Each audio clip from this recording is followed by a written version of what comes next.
I can see continuity between the savage myth, the savage theory of the past, and the secessionist theory of today. Absolutely. Yes, and when the issue of Oromo came, during Haile Selassie, before that, it was the savage, the backward. Absolutely. Before that, during Tedros, it was the dangerous.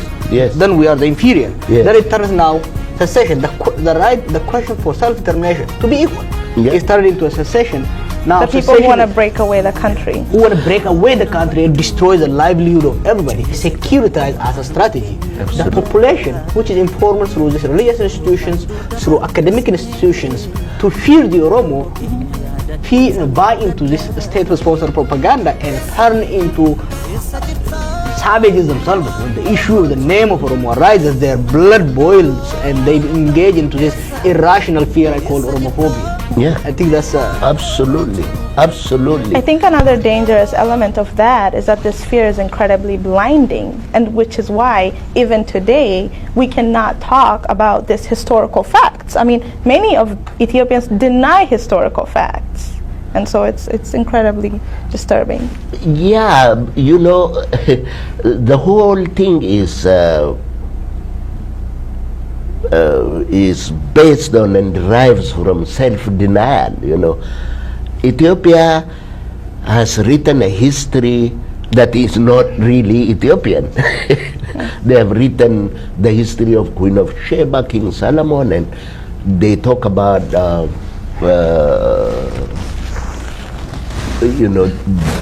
nowadays they even say, they have equated what exists in Ethiopia with Latin and Greek civilization, sort of.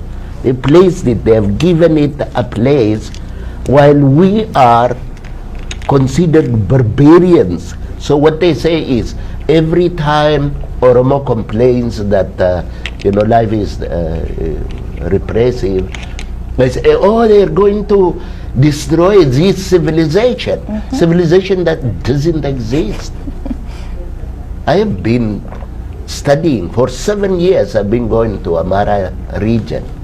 The Amara region suffer from the same disease, from the same illiteracy, from the same I just give you this, this is a very interesting experience.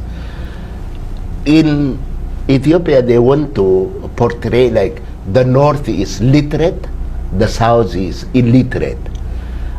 I went to the north to carry out some consultancy job regarding HIV/AIDS.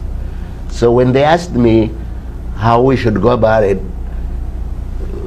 I was equally ignorant. I said, they told me that in Eastern Gojam zone, there were 51,000 priests. And I said, this is good.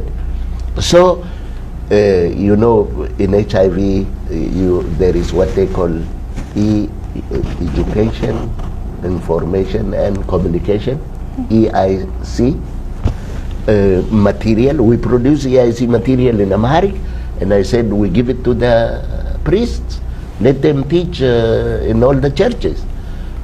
And then the guy told me, these priests don't read and write. And I found out that this is really a crime.